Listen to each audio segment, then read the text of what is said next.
আসসালামু আলাইকুম প্রিয় দর্শক, আপনাদেরকে শুভেচ্ছা আমন্ত্রণ জানাচ্ছি চ্যানেল আই সংবাদে। আর এখনকার সংবাদ নিয়ে আপনাদের সাথে আছি আমি খায়রুল বাশার। বিস্তারিত সংবাদের শুরুতে জানিয়ে দিচ্ছি ফ্রেশ আটা ময়দা সুজি সংবাদ শিরোনামগুলো। জাপানের প্রধানমন্ত্রী শিগেরু ইশিবার সঙ্গে প্রধান উপদেষ্টা অধ্যাপক ইউনুসের বৈঠক, বাংলাদেশে জাপানের 13,000 কোটি টাকা সহায়তার আশ্বাস। শুধু ডক্টর ইউনুসই নির্বাচন চান না বলে বিএনপির দাবি, শহীদ জিয়ার সমাধিতে শ্রদ্ধা জানিয়ে ডিসেম্বরের মধ্যেই ভোটের তাগিদ।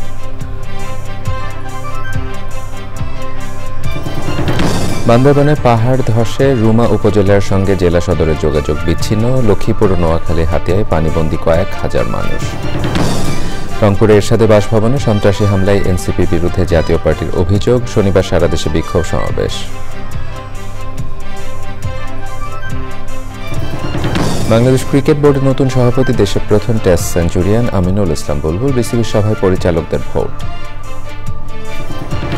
এবং লাহোরে দ্বিতীয় টি-20 ম্যাচে পাকিস্তানে দেয়া 202 রানের টার্গেটে ব্যাট করছে বাংলাদেশ, সিরিজ বাঁচাতে জিততেই হবে টাইগারদের।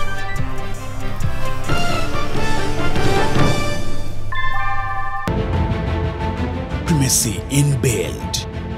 German technology, Bangladesh's first thermix rod. Salam Steel Thermex. প্রিয় দর্শক, এতক্ষণ সংবাদ শিরোনামগুলো জানাছিলাম। এখনকার সংবাদ আয়োজন একই সঙ্গে চ্যানেল আইয়ের ইউটিউব চ্যানেল এবং চ্যানেল আইয়ের ওটিটি প্ল্যাটফর্ম আইস্ক্রিনে লাইভ স্ট্রিমিং হচ্ছে। এবারে নিয়ে যাচ্ছি বিস্তারিত আয়োজনে। বাজেট সহায়তা, রেলপথের উন্নয়ন এবং অনুদান হিসেবে প্রায় 13,000 কোটি টাকা সহায়তা দেবে জাপান। টোকিওতে জাপানের প্রধানমন্ত্রী শিগেরু ইশিবার কার্যালয়ে প্রধান উপদেষ্টা অধ্যাপক মোহাম্মদ ইউনুসের বৈঠকে এই সিদ্ধান্ত হয়। জাপানের ব্যবসায়ীদের সঙ্গে বৈঠকে নতুন বাংলাদেশ বিনির্মাণে জাপানি কোম্পানিগুলোকে বাংলাদেশে আরও বিনিয়োগের আহ্বান জানান প্রধান উপদেষ্টা। এছাড়া সৌকা বিশ্ববিদ্যালয়ে দেয়া সম্মানসূচক ডক্টরেট ডিগ্রি গ্রহণ করেন অধ্যাপক ইউনুস। চকর মালিথার রিপোর্ট। জাপান সফরের তৃতীয় দিন অন্তর্বর্তী সরকারের প্রধান উপদেষ্টা প্রফেসর মোহাম্মদ ইউনুস বৈঠক করেন জাপানের প্রধানমন্ত্রী শিগেরু ইশিবার সঙ্গে। বৈঠকে জাপান ও বাংলাদেশের মধ্যে 6টি সমঝোতা স্মারক সই হয়। অন্তর্বর্তী সরকারের পক্ষ থেকে জানানো হয়েছে, বাংলাদেশের বিভিন্ন খাতে প্রায় 13,000 কোটি টাকা সহায়তা ও অনুদান দেবে জাপান। $418 মিলিয়ন হচ্ছে বাজেটারি সাপোর্ট, এটা ওরা বলছে হলো ডেভেলপমেন্ট পলিসি লোন ওরা দিচ্ছে। আমাদের আসলে এখন যে ইকোনমিক যে আমরা যে রিকভারির মধ্যে আছি, সেই রিকভারিতে এটা হেল্প করবে আমাদের। টোকিওতে ব্যবসায়ীদের সঙ্গে বৈঠক করেন প্রধান উপদেষ্টা। নতুন বাংলাদেশ বিনির্মাণে জাপানি ব্যবসায়ীদের বাংলাদেশে আরও বিনিয়োগের আহ্বান জানান। প্রধান উপদেষ্টা বলেন, গত 10 মাসে প্রতিটি জিনিস আমাদের নতুন করে তৈরি করতে হচ্ছে। এক্ষেত্রে জাপানি ব্যবসায়ীদের সহযোগিতা চান প্রফেসর ইউনুস। তাদের কাছে কিছু কিছু ইস্যুতে আমরা সাহায্য চেয়েছি, তারা জানিয়েছে যে তারা আমাদের পাশে থাকবে। পরে জাপানের সোকা বিশ্ববিদ্যালয়ের অনুষ্ঠানে যোগ দেন প্রধান উপদেষ্টা প্রফেসর মোহাম্মদ ইউনুস। সেখানে অধ্যাপক ইউনুসকে সম্মানসূচক ডক্টরেট ডিগ্রি দেয়া হয়।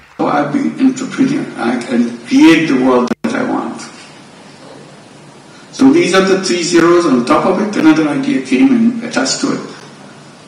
Business for profit maximization. I said, who said so? We create business for no profit at all, for no personal profit. Company business will make profit, but profit will stay with the business, not with the owner. প্রধান উপদেষ্টা জাপানের ব্যবসায়ীদের সঙ্গেও মত বিনিময় করেন। আপনাদের সমর্থন না পেলে, আপনাদের এই সাহায্য না পেলে বাংলাদেশ উঠে দাঁড়াবার কোনো সুযোগ ছিল না। এখন উঠে জানিয়েছে আপনাদের এই সমর্থন আরো লাগবে, যাতে করে যত কিছু কথাগুলো বললেন সেগুলোর জন্য সুন্দরভাবে আমরা করে ফেলতে পারি। টোকিওতে বাংলাদেশ দূতাবাসে মত বিনিময় অনুষ্ঠানে শতাধিক প্রবাসী বাংলাদেশি অংশ নেন। চকর মালিথা, চ্যানেল আই। ডিসেম্বরের মধ্যে জাতীয় সংসদ নির্বাচনে তাগিদ দিয়ে বিএনপি নেতারা বলেছেন, বিদেশে গিয়ে দেশের বদনাম করছেন প্রধান উপদেষ্টা ডক্টর মোহাম্মদ ইউনুস। সকালে রাজধানী শেরেবাংলা নগরে সাবেক রাষ্ট্রপতি জিয়াউর রহমানের ৪৪তম শাহাদাত বার্ষিকী উপলক্ষে সমাধিতে শ্রদ্ধা নিবেদন শেষে নেতারা বলেন, দেশে শুধু একজন নির্বাচন চায় না, তিনি হলেন ডক্টর ইউনূস। আক্তার হোসেনের রিপোর্ট। বৃষ্টি উপেক্ষা করে রাজধানীর শেরেবাংলা নগরে স্বাধীনতার ঘোষক সাবেক রাষ্ট্রপতি ও বিএনপির প্রতিষ্ঠাতা জিয়াউর রহমানের সমাধিস্থলে নেতাকর্মীদের ঢল। শ্রদ্ধা জানান বিএনপি এবং অঙ্গ ও সহযোগী সংগঠনের নেতাকর্মীরা। জিয়াউর রহমানই দেশে সবচেয়ে বেশি সংস্কার করেছেন দাবি করে দলের স্থায়ী কমিটির সদস্য মির্জা আব্বাস অভিযোগ করেন, অন্তর্বর্তী সরকার সংস্কার করতে গিয়ে এখন নির্বাচনই চায় না। কিছু বিদেশি লোককে আমদানি করেছেন সংস্কার করার জন্য, আবার এই সংস্কার করতে করতে এমন জায়গায় চলে গেছে তারা আজকে আর নির্বাচন দিতে চায় না। জাপানে বসে বিএনপি সম্পর্কে বদনাম করছেন, একটু লজ্জাও লাগলো না দেশের সম্পর্কে বিদেশে বসে বদনাম করতে। আমরা বলতে চাই, একটি লোক নির্বাচন চায় না, সে হলো ডক্টর ইউনূস। রাজধানী সহ সারা দেশেই দোয়া মাহফিল ও খাবার বিতরণ করেন দলের নেতাকর্মীরা। সেসব কর্মসূচিতেও ডিসেম্বরের মধ্যেই নির্বাচনের দাবি জানান নেতারা। আমরা এদেশে একটি গণতান্ত্রিক সরকার প্রতিষ্ঠা করব এবং জনগণের সরকার আগামী দিনে দেশকে জিয়াউর রহমানের যে স্বপ্ন স্বনির্ভর উন্নত আধুনিক বাংলাদেশে পরিণত করবে। সবাই ডিসেম্বরের মধ্যে নির্বাচন অনুষ্ঠানের জন্য দাবি জানিয়েছিলেন, সেটা আমরা জানি। কথা একটাই পরিষ্কার, যে সমস্ত সংস্কার এবং বিচারের কথা বলা হচ্ছে এগুলো চলমান প্রক্রিয়া, সংস্কার কোনোদিনই শেষ হয় না। দিবসটি উপলক্ষে দোয়া মাহফিল, রক্তদান কর্মসূচি, আলোচনা সহ ৮ দিনব্যাপী কর্মসূচি পালন করছে বিএনপি। আক্তার হোসেন, চ্যানেল আই, ঢাকা। বিএনপি স্থায়ী কমিটির সদস্য আমির খসরু মাহমুদ চৌধুরী বলেছেন, দেশের সমস্যা দেশের বাইরে বললে সমাধান হবে না, দেশের ভেতরেই বলতে হবে। শুক্রবার চট্টগ্রাম মহানগর বিএনপির উদ্যোগে সাবেক রাষ্ট্রপতি ও বিএনপি প্রতিষ্ঠাতা শহীদ জিয়াউর রহমানের শাহাদাত বার্ষিকীর আলোচনায় একথা বলেন তিনি। মহানগর বিএনপির আহ্বায়ক এরশাদ উল্লাহ সভাপতিত্বে এবং সদস্য সচিব নাজিমুর রহমানের পরিচালনায় দলের স্থানীয় কেন্দ্রীয় নেতারা বক্তব্য রাখেন। এ সময় আমির খসরু আরও বলেন, বিএনপি নির্বাচনের অপেক্ষায় আছে, নির্বাচিত সরকার ছাড়া গণতন্ত্র প্রতিষ্ঠা সম্ভব নয়।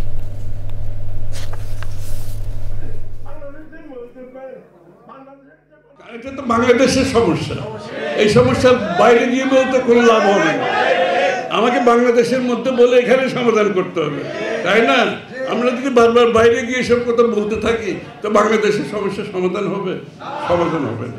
এইখানে বলতে হবে, এইখানেই সমাধান, বাংলাদেশের মানুষই সমাধান। এবং দিনের সাথে সংস্কার বলেন, বিচার বলেন, যত কিছু বলেন, সমাধান বাংলাদেশের মানুষ। সুনামগঞ্জের তাহিরপুর উপজেলার নীলাদ্রি লেকপাড় এলাকায় সন্ধ্যায় টাঙ্গুয়ার হাওরে পর্যটকবাহী একটি নৌকায় ভয়াবহ আগুনের ঘটনা ঘটেছে। তবে পর্যটকরা নিরাপদে আছেন, অন্য কোনো নৌকা স্থানান্তর করা হয়েছে বলে জানিয়েছেন এলাকাবাসী। প্রত্যক্ষদর্শীরা জানান, উদ্ধার কাজ শুরু হয়েছে এবং আগুন নিয়ন্ত্রণে আনার চেষ্টা চলছে। নৌকার আশেপাশে আগুনের তীব্রতা বেশি হয়, নিয়ন্ত্রণ বেগ পেতে হচ্ছে। তাহিরপুর থানা পুলিশের ভারপ্রাপ্ত কর্মকর্তা জানান, আগুনে কতটুকু ক্ষয়ক্ষতি হয়েছে কিংবা নৌকায় কতজন পর্যটক ছিলেন সে বিষয়ে এখনো বিস্তারিত জানা যায়নি। নিম্নচাপের প্রভাবে দুদিনের টানা বৃষ্টিতে বিপর্যস্ত দেশের উপকূলীয় পার্বত্য অঞ্চল। বান্দরবানে পাহাড় ধসে রুমা উপজেলার সঙ্গে জেলা সদরের সড়ক যোগাযোগ বিচ্ছিন্ন হয়ে গেছে। খাগড়াছড়িতে চেঙ্গি ও মাইনী নদীর পানি বাড়ায় পাহাড় ধসের ঝুঁকিতে রয়েছে শতাধিক পরিবার। লক্ষ্মীপুরে অর্ধশত গ্রাম প্লাবিত হয়েছে। নোয়াখালীর হাতিয়া সহ উপকূলীয় অঞ্চলের নিচু এলাকা প্লাবিত হয়েছে। পানিবন্দী হয়েছেন কয়েক হাজার মানুষ। প্রতিনিধিদের পাঠানো তথ্য ও ভিডিও চিত্রে সৈয়দ মাদিহ আদিতের রিপোর্ট। নিম্নচাপের প্রভাবে দেশের পার্বত্য চট্টগ্রাম ও দক্ষিণাঞ্চলে ভারী বৃষ্টি হচ্ছে। দুদিনের টানা বৃষ্টিতে প্লাবিত হয়েছে নিম্নাঞ্চল, দুর্ভোগে পড়েছেন স্থানীয়রা। বান্দরবানে ভারী বৃষ্টিতে পাহাড় ধসে রুমা উপজেলার সঙ্গে জেলা সদরের সড়ক যোগাযোগ বিচ্ছিন্ন হয়ে পড়েছে। সাঙ্গু ও মাতামুহুরী নদীর পানি বাড়ায় এবং পাহাড় ধসের আশঙ্কায় জেলা শহর ও 7টি উপজেলায় 220টি আশ্রয়কেন্দ্র খোলা হয়েছে। নোয়াখালীতে 24 ঘন্টায় 285 মিলিমিটার বৃষ্টিপাত রেকর্ড করা হয়েছে। জেলায় চলতি মৌসুমে একদিনে সর্বোচ্চ বৃষ্টির রেকর্ড এটি। এতে হাতিয়া সহ উপকূলীয় অঞ্চলের বিভিন্ন নিচু এলাকা প্লাবিত হয়েছে। পানিবন্দী হয়েছেন কয়েক হাজার মানুষ। খাগড়াছড়িতে বৃষ্টিপাত অব্যাহত রয়েছে। পাহাড়ি ঢল ও বৃষ্টির কারণে চেঙ্গি ও মাইনী নদীর পানি বেড়েছে। ভারী বৃষ্টির কারণে পাহাড় ধসের আশঙ্কা দেখা দিয়েছে। খাগড়াছড়ি সদর উপজেলার নির্বাহী কর্মকর্তা জানিয়েছেন, এই মুহূর্তে 4টি আশ্রয়কেন্দ্র খোলা হয়েছে। টানা বৃষ্টিতে লক্ষ্মীপুরে অর্ধশত গ্রাম প্লাবিত হয়েছে। মেঘনা নদী উত্তাল। ভারী বর্ষণ ও জলাবদ্ধতায় আউশের বীজতলা সহ গ্রীষ্মকালীন শাকসবজির ব্যাপক ক্ষতি হয়েছে। লক্ষ্মীপুরের জেলা প্রশাসক জানিয়েছেন, ক্ষয়ক্ষতি নিরূপণে সংশ্লিষ্টদের নির্দেশ দেওয়া হয়েছে। সৈয়দ মাদিহ অদিত, প্রকৃতি ও জীবন ডেস্ক, চ্যানেল আই। জাতীয় পার্টি অভিযোগ করেছে, দলের চেয়ারম্যান জিএম কাদেরের উপস্থিতিতে সাবেক রাষ্ট্রপতি ও সাবেক সেনাপ্রধান এইচ.এম. এরশাদ রংপুরের বাসভবনে সন্ত্রাসী হামলার জন্য এনসিপি দায়ী। রাজধানীতে দলের সমাবেশে মহাসচিব বলেছেন, এই সরকারের অধীনে অবাধ ও সুষ্ঠু নির্বাচন সম্ভব হবে না। হামলার প্রতিবাদে শনিবার রাজধানী সহ সারা দেশে বিক্ষোভ সমাবেশে ডাক দিয়েছে জাতীয় পার্টি। এনামুল কবির রূপমের রিপোর্ট। জাতীয় পার্টির প্রতিষ্ঠাতা চেয়ারম্যান এইচ.এম. এরশাদের রংপুরের বাসভবন স্কাই ভিউতে বৃহস্পতিবার রাতে যখন সন্ত্রাসী হামলা হয়, তখন ওই বাসায় অবস্থান করছিলেন জাতীয় পার্টির বর্তমান চেয়ারম্যান এরশাদের ভাই জিএম কাদের। সে সময় যানবাহনেও আগুন দেয়া হয়। হামলার প্রতিবাদে রাজধানীর কাকরাইলে জাতীয় পার্টির ডাকে বিক্ষোভ মিছিল ও সমাবেশ। এনসিপির নাম বা বৈষম্য বিরোধীদের নামে তারা স্লোগান দেন এবং আমাদের চেয়ারম্যানের পৈতৃক বাড়িতে তারা আক্রমণ করে, বাড়ি আক্রমণ করবে বৈষম্য বিরোধীদের নামে, এনসিপির নামে।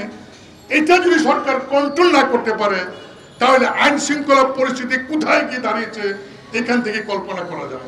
অন্তর্বর্তীকালীন সরকার নির্বাচন করতে পারবেন, একটি ফেয়ার নির্বাচন, সেই আশা ভরসা, সেই আস্থা অন্তত জাতীয় পার্টির নাই। জাতীয় পার্টি সহ 50% ভোটারদের প্রতিনিধিত্ব করে এরকম রাজনৈতিক দলদেরকে বাদ দিয়ে একটি নির্বাচন করে দেশীয় এবং আন্তর্জাতিকভাবে একটি বিতর্কিত নির্বাচন করার ষড়যন্ত্র করে জ্বলন্ত উদাহরণ হলো জিএম কাদের সাহেবের বাসায় আক্রমণ। শনিবার ঢাকা সহ সারা দেশে বিক্ষোভ মিছিল ও সমাবেশ সফল করার আহ্বান জানানো হয় সমাবেশ থেকে। Enamul Kabir Rupam, channel I, Dhaka. জাতীয় নাগরিক পার্টির উত্তরাঞ্চলের মুখ্য সংগঠক সার্জিস আলম বলেছেন, সাধারণ ছাত্র জনতা রাজপথে নেমে এসেছিল বলে শেখ হাসিনা দেশ ছেড়ে পালিয়েছে। গাইবান্ধার গোবিন্দগঞ্জ চৌমাথা মোড়ে পথসভায় তিনি বলেন, অভ্যুত্থানে যদি রাজনৈতিক দলের নেতাকর্মীরা রাজপথে থাকতো তাহলে কখনোই অভ্যুত্থান সম্ভব হতো না। সাধারণ মানুষ যখন অন্যায়ের বিরুদ্ধে দাঁড়িয়ে যায় তখন তা প্রতিরোধের ক্ষমতা কারো থাকে না। সভায় অন্যদের মধ্যে বক্তব্য রাখেন কেন্দ্রীয় স্থানীয় নেতৃবৃন্দ। পরে গাইবান্ধা, বোনারপাড়া, ফুলছড়ি সহ কয়েকটি স্থানে পথসভা করে এনসিপি। বাংলাদেশের ছাত্র জনতা যদি মনে করতো যে শেখ হাসিনার বিরুদ্ধে কথা বললে সমস্যা হতে পারে, তাহলে এই অভ্যুত্থানই কোনোদিন হতো না। আপনারা যদি ক্ষমতার সাথে আপোষ করেন তাহলে আপনাদের ভাগ্য পরিবর্তন সম্ভব নয়। আপনারা শুধুমাত্র আপোষ করবেন তার সাথে যে এই এলাকার এবং জনগণের কথা চিন্তা করে। অর্থ উপদেষ্টা ডক্টর সালেউদ্দিন আহমেদ বলেছেন, সম্পদের সীমাবদ্ধতা মাথায় রেখে সামর্থ্যের মাঝে সেরা বাজেট হচ্ছে। পতিত সরকারের আমলে অর্থনীতিতে তৈরি হওয়া ক্ষত জুলাই আন্দোলনের পর প্রায় 4 মাসে আরও দগদগে হওয়ায় রাজস্ব আহরণে ঘাটতি মাথায় রেখে ব্যয় করতে গিয়ে সংযত হতে হয়েছে বলে জানিয়েছেন তিনি। ব্যবসা বান্ধব নীতি, কম আয়ের মানুষের উপর চাপ না হয় এমনভাবে শুল্ক কর ধরা, নিত্যপণ্যের বাজারে সরবরাহ ঠিক রাখতে সর্বোচ্চ সমন্বয়ের উদ্যোগ থাকবে আগামী বাজেটে। রিজভিন আজার রিপোর্ট। সংসদ কার্যকর না থাকায় 2রা জুন বাংলাদেশ টেলিভিশনে ধারণকৃত বক্তব্যের মাধ্যমে 2025-26 অর্থবছরের প্রস্তাবিত বাজেট পেশ করবেন অর্থ উপদেষ্টা ডক্টর সালেউদ্দিন আহমেদ। আগের মতোই বাজেট হবে। বাজেট এমন জিনিস না একেবারে ফান্ডামেন্টাল চেঞ্জ করে দিয়ে 1 বছর নিয়ে চলে আসবো। চট করে যে বলছিল যে এইবার নতুন করে কেন হলো না, তা নতুন যে হয়নি তা না। আপনারা দেখবেন যে মোটামুটি আমরা বাহুল্য থাকবে না কথাবার্তা, ওই স্ট্রেট অ্যাওয়ে আমরা বাজেটের মূল প্রোগ্রামগুলো আলাপ করব, অ্যালোকেশনগুলো এবং রেভিনিউ সেগুলো আলাপ করব। গতবারে অরিজিনাল বাজেটের থেকে ছোটো হবে, রিভাইজ বাজেটের কাছাকাছি এবার অরিজিনাল বাজেট একটু, কারণ আমাদের প্রথম হলো সম্পদ দেখতে হবে, রিসোর্স কনস্ট্রেইন। এইবার প্রথম 4 মাস তো ব্যবসা বাণিজ্য নাই। যে ট্যাক্স জিডিপি রেশিও যে 7.5 ছিল, ওটাকে চট করে আমরা বাড়াতে পারবো না। ফরেন বরোয়িং আমাদের করতে হবে, তাছাড়া উপায় নেই, বিশেষ করে প্রজেক্টটা। আমাদের এডিপির সাইজও কমে গেছে, সেটা আপনারা অলরেডি দেখেছেন। এডিপি মানুষের জন্য কি সুখবর থাকবে বাজেটে, ধারণা দিলেন অর্থ উপদেষ্টা। সুসংবাদও বলতে পারবো না, দুঃসংবাদে আপনারা ইন্টারপ্রেট করেন। আমরা যেটা করছি ব্যবসা বান্ধব, সব ব্যবসায় সমভাবে উপকার হবে তা না। যারা একটু কম সুযোগ পেয়েছে, একটু কম রেয়াত পেয়েছে, সে তাদেরকে দেওয়া। আর কনজিউমার বা আসলে মানুষের জন্য যেটা কিছু স্বস্তি আছে। আমরা আস্তে আস্তে ইউনিফর্ম ভ্যাটের দিকে যাচ্ছি। অনেকগুলো ভ্যাটের স্তর থাকবে না, কারণ স্তরগুলো ইমপ্লিমেন্ট করা যায় না, ক্যালকুলেশনে ঝামেলা হয়। কর্পোরেট ট্যাক্সে যেমন আমরা যারা লিস্টেড কোম্পানি আর নন লিস্টেড কোম্পানির মধ্যে একটু ব্যবধান রাখবো। স্টক মার্কেটের জন্য আমরা ব্রোকার্সে যে কমিশনের উপর ট্যাক্স, ওটা একটু কমিয়ে দেব। বৃহস্পতিবার বাজেট পেশের রীতি ভেঙে 2রা জুন সোমবার বাজেট উত্থাপন হচ্ছে। এবার সংসদে মাসব্যাপী আলোচনার সুযোগ না থাকলেও অর্থ মন্ত্রণালয় সহ বিভিন্ন মন্ত্রণালয় ও বিভাগ অনলাইনে মানুষের মতামত নেবে কমপক্ষে 2-3 সপ্তাহ। এরপর 30 জুন রাষ্ট্রপতির সইয়ে অধ্যাদেশের মাধ্যমে চূড়ান্ত হবে প্রস্তাবিত বাজেট। রিজভিনা ওয়াজ, চ্যানেল আই, ঢাকা। এবারে কনকা ফ্রিজ কোরবানি হাটের খবর।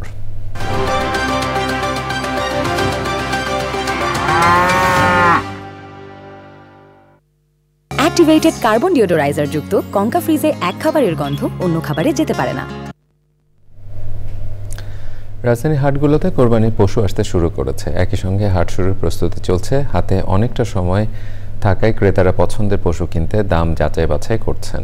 2-3 দিনের মধ্যে হাট জমতে শুরু করবে বলে আশা করছেন ব্যাপারীরা। হাটের নিরাপত্তায় সতর্ক রয়েছে আইনশৃঙ্খলা রক্ষাকারী বাহিনী। শাকির আদনানের রিপোর্ট। দেশের বিভিন্ন প্রান্ত থেকে রাজধানীর কোরবানির হাটগুলোতে পশু আসতে শুরু করেছে। শাহজাহানপুর হাটে ক্রেতা বিক্রেতাদের পদচারণায় মুখরিত হাট প্রাঙ্গণ। হাট তো আফতাবনগর মেরাদে ওগুলো নাই, তো ওইবারের তুলনায় এবার এই জায়গাটার চাপ একটু বেশি হবে।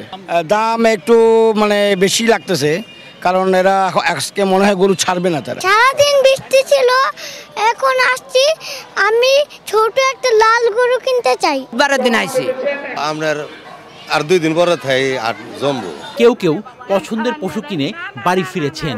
দাম 13 চেয়েছিল, আমি 10 দিয়ে কিনলাম। তবে আমার মনে হয় এই ছাগল আরেকটু দাম কম হলে ভালো হতো।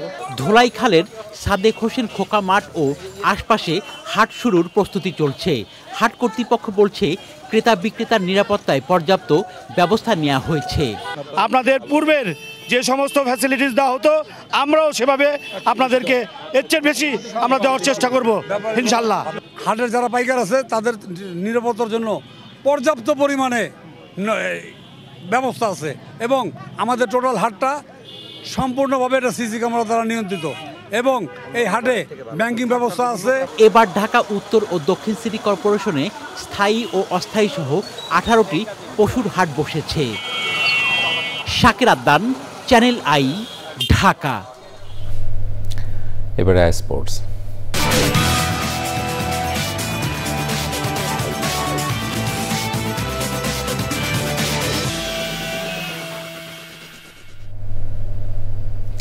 খেলাধুলার সব আপডেটে স্পোর্টসে আছেন আরিফ চৌধুরী। যাচ্ছি তার কাছে। আরিফ। বাসার ধন্যবাদ আপনাকে। দর্শক স্বাগত জানাই আজকের আই স্পোর্টসে।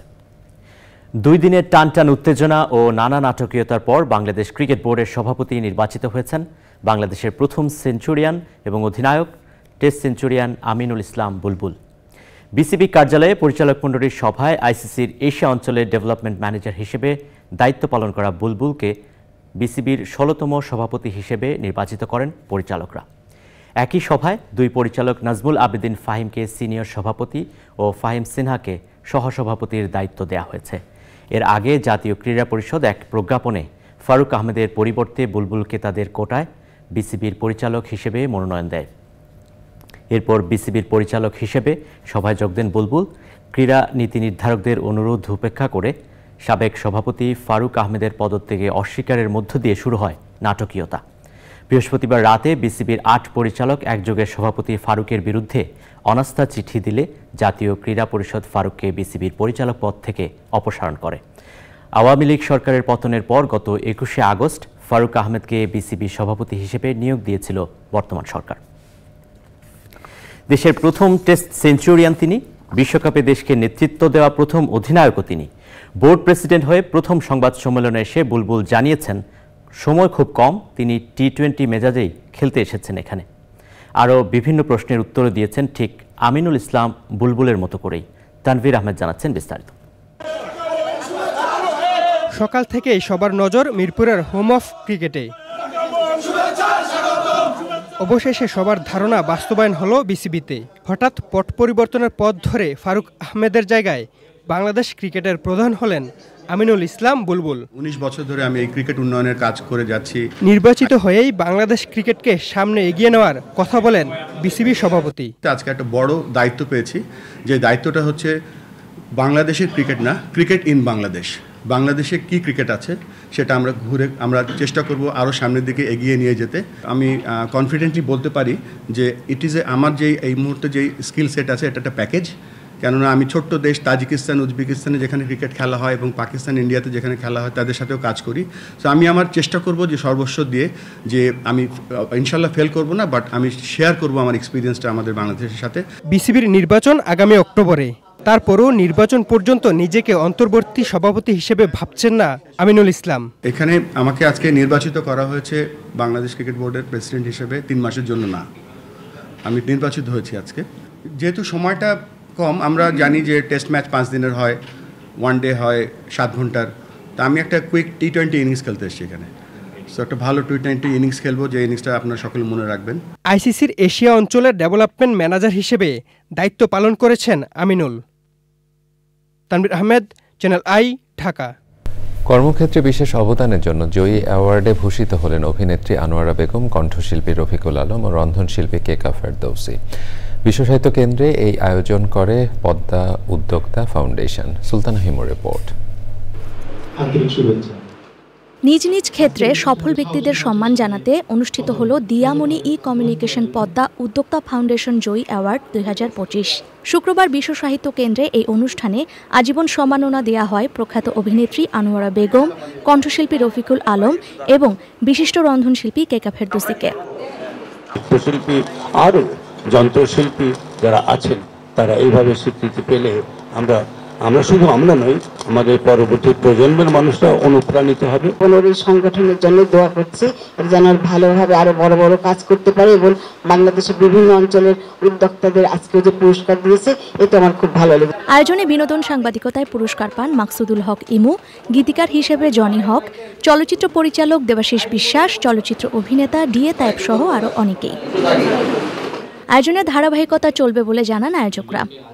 আমার জন্য সবসময় দোয়া করবেন, তাকে যাতে আল্লাহ জান্নাতবাসী করেন, এবং আমার পদ্মা উদ্যোক্তা ফাউন্ডেশনের পাশে সবসময় থাকবেন আপনারা উদ্যোক্তারা। সারা দেশে বিভিন্ন জেলায় মেধাবী উদ্যোক্তাদের নিয়ে আরও কাজ করা হবে বলে জানায় পদ্মা উদ্যোক্তা foundation. Sultana Himu, channel I, Dhaka. প্রিয় দর্শক, সংবাদের এ পর্যায়ে নিচ্ছে একটি বিরতি, আর বিরতির পরে দেখবেন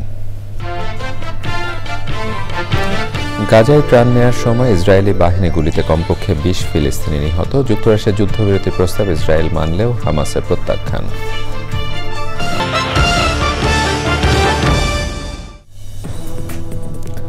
প্রিয় দর্শক, আবারও আমন্ত্রণ জানাচ্ছি চ্যানেল আই সংবাদে। রাজধানী পান্থকুঞ্জ পার্ক ও হাতিরঝিল রক্ষার দাবিতে এলিভেটেড এক্সপ্রেসওয়ে সংযোগ প্রকল্প বাতিলের দাবিতে গণশুনানি হয়েছে।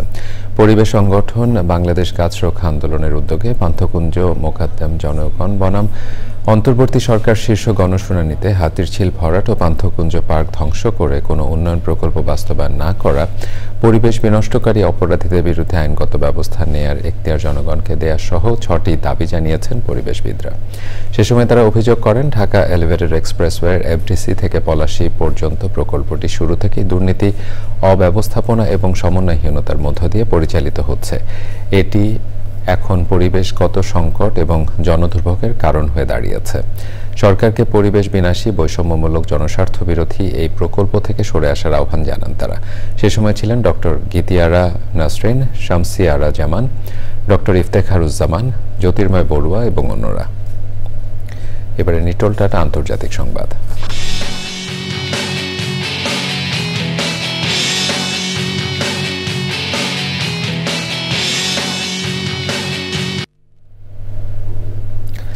নেটজারিম করিডোরের কাছে ত্রাণ নিতে যাওয়ার সময় ইসরায়েলি হামলায় 20 ফিলিস্তিনি আহত হয়েছেন। মার্কিন সমর্থিত গাজা মানবিক ফাউন্ডেশনের এই ত্রাণ দেওয়ার সময় হামলা করে ইসরায়েল। এছাড়া জাবালিয়া ইসরায়েলি হামলায় 4 ফিলিস্তিনি সহ গাজায় আরও 18 জন নিহত হয়েছেন। গাজার আল আওদা হাসপাতাল বন্ধের নির্দেশ দিয়েছে ইসরায়েল। এই নির্দেশকে মারাত্মক অপরাধ বলে মন্তব্য করেছে গাজার স্বাস্থ্য মন্ত্রণালয়।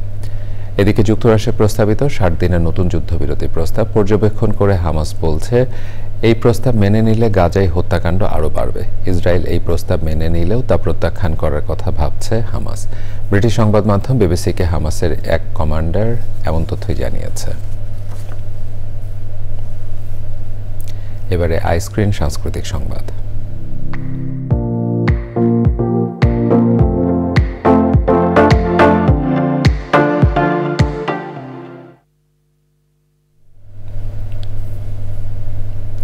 তাণ্ডব সিনেমার মাধ্যমে আসন্ন ঈদ উল আজহার বড় পর্দায় আবারও ফিরছেন ঢালিউড সুপারস্টার সাকিব খান। নির্মাতা রায়হান রাফি আবারও নতুন লুকে হাজির করছেন তাকে। সিনেমায় সাকিব ছাড়াও রয়েছেন জয়া আহসান, রোজি সিদ্দিকী সহ অনেকে। এরই মধ্যে প্রকাশ পেয়েছে সিনেমার টাইটেল ট্র্যাক। ভিডিওটির মিউজিক কম্পোজ করেছেন তানভীর আহমেদ, কণ্ঠ সুর দিয়েছেন শিফাত আব্দুল্লাহ আবের।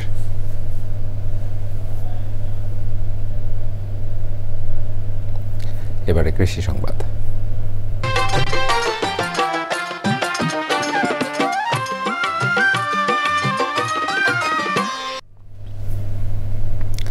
কোরবানি ঈদ সামনে রেখে পশু প্রস্তুত করতে ব্যস্ত খামারিরা। প্রাকৃতিক খাবার খাইয়ে গরু মোটা তাজাকরণ করছেন তারা।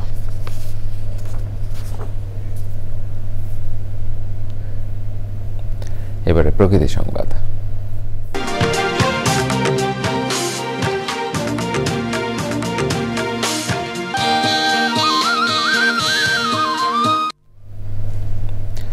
আধুনিকায়নের নামে ধ্বংসাত্মক অপরিকল্পিত উন্নয়ন, শিল্পায়ন এবং নগরায়নের হুমকিতে প্রাণ প্রকৃতি। আর এতে প্রতিনিয়তই বিপন্ন ও মহাবিপন্নের তালিকায় যুক্ত হচ্ছে বিভিন্ন প্রাণী। এই তালিকায় প্রকৃতির বন্ধু গুইসাপ রয়েছে সবার উপরে। সম্প্রতি সান্ডা কাণ্ডের অপপ্রচারের গুইসাপের অস্তিত্ব এখন মহাসংকটে। প্রকৃতির রক্ষক এই প্রাণী সুরক্ষা সচেতন হওয়ার আহ্বান পরিবেশবাদীদের। এবারে ঢাকা ব্যাংক পিএলসি বাণিজ্য সংবাদ।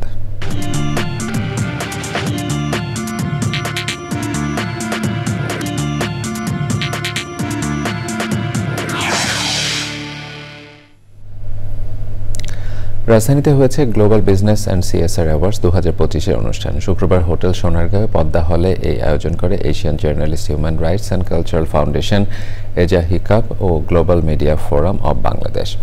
কমিউনিকেশন অব বাংলাদেশ সিওবি আয়োজিত অনুষ্ঠানে ছিলেন বাংলাদেশ অ্যাসোসিয়েশন অব ব্যাংকার্সের চেয়ারম্যান আব্দুল হাই সরকার, নতুন ধারা গ্রুপের ব্যবস্থাপনা পরিচালক ডক্টর মোহাম্মদ সাদিউজ্জামান, কবি রাজু আলিম, এজি হিকাপের অর্থ সম্পাদক হাফিজ রহমান এবং অন্যরা। প্রিয় দর্শক, সংবাদের এই পর্যায়ে আবারও নিচ্ছে একটি বিরতি। আর বিরতির পরে দেখবেন, ভিসা না হয় এবছর হজে যেতে পারছেন না 42 বাংলাদেশি এজেন্সির বিরুদ্ধে ভুয়া ভিসা টিকিট দেওয়ার অভিযোগ।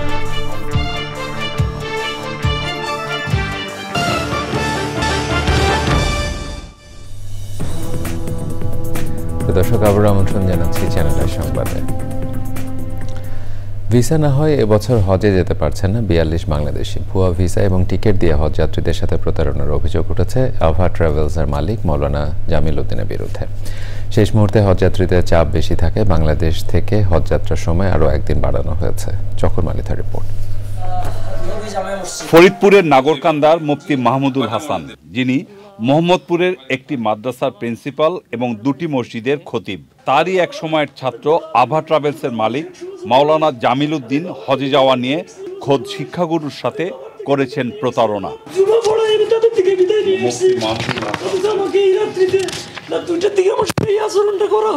হজ অফিস আশ্বস্ত করলেও শেষ পর্যন্ত হজে যেতে পারছেন না মাহমুদুল হাসান।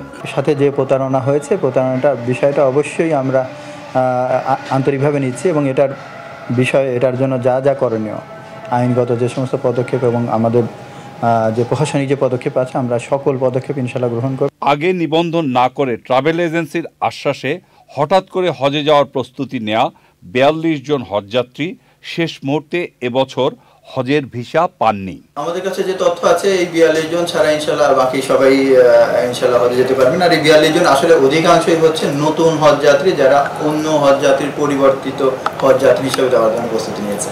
বাংলাদেশ থেকে এবছরের হজ যাত্রার শেষ ফ্লাইট ছিল 31 মে। শেষ মুহূর্তে হজযাত্রীর সংখ্যা বেশি হওয়ায় শেষ ফ্লাইট একদিন বাড়িয়ে 1 জুন করা হয়েছে। চকর মালিথা, চ্যানেল আই, ঢাকা। গভীর স্থল নিম্নচাপটি উত্তর পূর্ব দিকে সরে গিয়ে স্থল নিম্নচাপ আকারে টাঙ্গাইল ও সংলগ্ন এলাকায় অবস্থান করছে। এটি আরও অগ্রসর হয়ে বৃষ্টি ঝরিয়ে ক্রমশ দুর্বল হয়ে যাবে বলে জানিয়েছে আবহাওয়া অফিস। এর প্রভাবে সারা দেশে আগামীকাল পর্যন্ত টানা বৃষ্টি থাকতে পারে, তবে পরিমাণ কমে যাবে। পরাগ কাসিমের রিপোর্ট। মঙ্গলবার বঙ্গোপসাগরে তৈরি লঘুচাপটি বৃহস্পতিবার নিম্নচাপে পরিণত হয়ে বিকেল থেকে ভারতের পশ্চিমবঙ্গের সাগর আইল্যান্ড ও বাংলাদেশের খেপুপাড়ার কাছ দিয়ে উপকূল অতিক্রম করে সাতক্ষীরা অঞ্চলে প্রবেশ করে গভীর স্থল নিম্নচাপে পরিণত হয়। এর প্রভাবে সারা দেশে ভারী থেকে অতি ভারী বৃষ্টির কারণে রাজধানীসহ বিভিন্ন জেলায় জলাবদ্ধতা দেখা দেয়। আমরা শুরু থেকে বলে আসছিলাম সেটা গভীর নিম্নচাপ পর্যন্ত আসতে পারে, এবং তাই হলো। গভীর নিম্নচাপ পর্যন্ত সাগরে তৈরি হলো, তারপরে এটা বাংলাদেশ এবং পশ্চিমবঙ্গ উপকূল দিয়ে বাংলাদেশে প্রবেশ করলো। এখন বর্তমানে টাঙ্গাইল ও পার্শ্ববর্তী এলাকায় অবস্থান করছে নিম্নচাপ আকারে। কিছুটা দুর্বল হয়ে গেছে সে, কিন্তু দুর্বল হলেও বৃষ্টির যে ধারাটা, সেই ধারাটা তার অব্যাহত আছে সারা বাংলাদেশে। বৃষ্টি কমে যাওয়ারও আভাস দিয়েছেন এই আবহাওয়াবিদ। গতকাল সকাল 6টা থেকে আজকে সকাল 6টা পর্যন্ত বাংলাদেশে বৃষ্টিপাত দেখলাম ঢাকায় 196 মিলিমিটার, আর সর্বোচ্চ বৃষ্টিপাত দেখলাম আমাদের মাইজদিগত বা নোয়াখালীতে 285 মিলিমিটার। সেই হেভি রেইনফল বা অতি ভারী বর্ষণ হতে পারে, কিন্তু ভারী বর্ষণ হলে বৃষ্টির পরিমাণটা কমে আসবে সারা দেশে। আজকে এবং কালকে মোটামুটি একই ধারা অব্যাহত থাকতে পারে, কিন্তু পরিমাণ কমে 1 তারিখ বা 2 তারিখের দিকেও আবহাওয়ার অনেকটা উন্নতি হতে পারে। হয়তো আমরা রৌদ্রোজ্জ্বল আবহাওয়া 1-2 তারিখের কাছাকাছি সময় পেতে পারি। বন্যা পূর্বাভাস ও সতর্কীকরণ কেন্দ্র জানিয়েছে শুক্র ও শনিবার ফেনী জেলার মুহুরী নদীর পানি বিপদসীমা অতিক্রম করে নিম্নাঞ্চলে বন্যা পরিস্থিতি তৈরি হতে পারে। সিলেট বিভাগের কিছু নদীর পানিও বিপদসীমা অতিক্রম করার সম্ভাবনা থাকায় 4 জেলার নদী সংলগ্ন নিম্নাঞ্চলে বন্যা হতে পারে। পরাগ আজিম, চ্যানেল আই, ঢাকা। প্রিয় দর্শক, সংবাদের উপর যাবারও নিচ্ছে একটি বিরতি, আর বিরতির পরে দেখবেন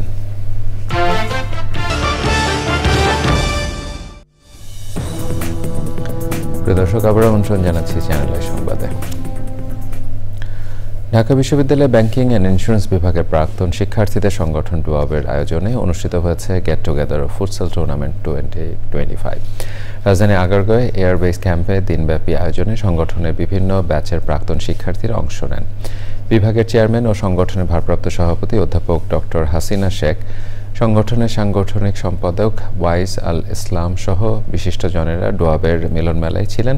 ফুটবল, সাংস্কৃতিক সন্ধ্যা ও র্যাফেল ড্রর মাধ্যমে শেষ হয় আয়োজন। বিশ্ব তামাকমুক্ত দিবস 2025 উদযাপন উপলক্ষে জাতীয় প্রেস ক্লাবে মাদকদ্রব্য ও নেশা নিরোধ সংস্থা মানুষ সংবাদ সম্মেলনের আয়োজন করে। সংবাদ সম্মেলনে বক্তারা বলেন, শিশু কিশোর তরুণদের ক্ষতিকর তামাকের নেশা থেকে বিরত রাখতে তামাক পণ্যের প্রচারণার জন্য কোম্পানিগুলোকে শাস্তির আওতায় আনতে হবে। মূল প্রবন্ধ উপস্থাপন করেন বীর মুক্তিযোদ্ধা অধ্যাপক ডক্টর অরূপ রতন চৌধুরী। প্রধান অতিথি ছিলেন এনবিআর এর সাবেক চেয়ারম্যান ডক্টর মোহাম্মদ আব্দুল মজিদ। বক্তব্য রাখেন সংগঠনের সাধারণ সম্পাদক ফেরদৌস ওয়াহিদ ও অন্যরা। বাংলাদেশ জাতীয় হিন্দু মহাজোট দেশের বিভিন্ন স্থানে সনাতন ধর্মাবলম্বীদের উপর হামলা নির্যাতনের অভিযোগ এনে শুক্রবার রাজধানীতে মানববন্ধন ও সমাবেশ করেছে। সমাবেশে বক্তারা বলেন, যশোরের অভয়নগর সহ দেশের বিভিন্ন স্থানে সনাতন ধর্মাবলম্বীদের উপর নানা নির্যাতন ও গ্রেপ্তার করা হচ্ছে। জাতীয় প্রেস ক্লাবের সামনে সমাবেশ থেকে বক্তারা অবিলম্বে দোষীদের গ্রেপ্তারের দাবি জানিয়েছেন। জাতীয় হিন্দু মহাজোটের সভাপতি ডক্টর প্রভাষ চন্দ্র রায় সভাপতিত্বে সভায় বক্তব্য রাখেন সংগঠনের নির্বাহী মহাসচিব পলাশ কান্তি দে, সহ সভাপতি প্রভাষ চন্দ্র মণ্ডল, অভিজিৎ রায় ও কেন্দ্রীয় নেতারা। 7 দফার দাবি বাস্তবায়নে কেন্দ্রীয় শহীদ মিনারে 10 দিন ধরে অবস্থান কর্মসূচিতে দেশের 80টি পল্লী বিদ্যুৎ সমিতির কর্মকর্তা কর্মচারীরা অংশ নিচ্ছেন। ঘোষণা করেছেন, দাবি আদায় না হওয়া পর্যন্ত কর্মসূচি চলবে। শুক্রবার আন্দোলনরত পল্লী বিদ্যুৎ সমিতির কর্মকর্তা কর্মচারীদের সঙ্গে সংহতি জানিয়েছেন জ্বালানি বিশেষজ্ঞ অধ্যাপক আনু মোহাম্মদ। তিনি পল্লী বিদ্যুতের সংকট সমাধানে অন্তর্বর্তী সরকারের প্রতি আহ্বান জানান। প্রিয় দর্শক, এর সাথে সংবাদের শেষ ভাগে আমরা যাবার আগে ফ্রেশ আটা, ময়দা, সুজি সংবাদ শিরোনামগুলো জানিয়ে দিচ্ছি আরও একবার। জাপানের প্রধানমন্ত্রী শিগেরু ইশিবার সঙ্গে প্রধান উপদেষ্টা অধ্যাপক ইউনুসের বৈঠক। বাংলাদেশে জাপানে 13,000 কোটি টাকা সহায়তার আশ্বাস। শুধু ডক্টর ইউনূসই নির্বাচন চান না বলে বিএনপির দাবি। শহীদ জিয়ার সমাধিতে শ্রদ্ধা জানিয়ে ডিসেম্বরের মধ্যেই ভোটের তাগিদ।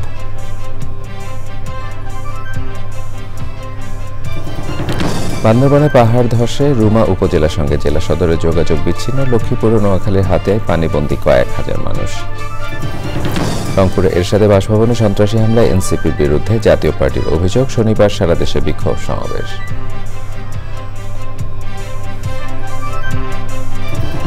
বাংলাদেশ ক্রিকেট বোর্ডের নতুন সভাপতি। দেশের প্রথম টেস্ট সেঞ্চুরিয়ার ইসলাম বুলবুল। বিসিবি সভায় পরিচালকদের ভোট। এবং লাহোরে দ্বিতীয় টি-20 ম্যাচে পাকিস্তানে দেয়া 202 রানের টার্গেটে ব্যাট করছে বাংলাদেশ। সিরিজ বাঁচাতে জিততেই হবে টাইগারদের।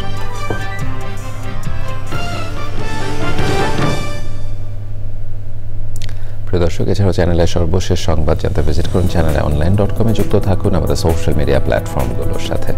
এতক্ষণ চ্যানেলের সংবাদের সাথে থাকবার জন্য সকলকে ধন্যবাদ জানিয়ে বিদায় নিচ্ছি। শুভেচ্ছা।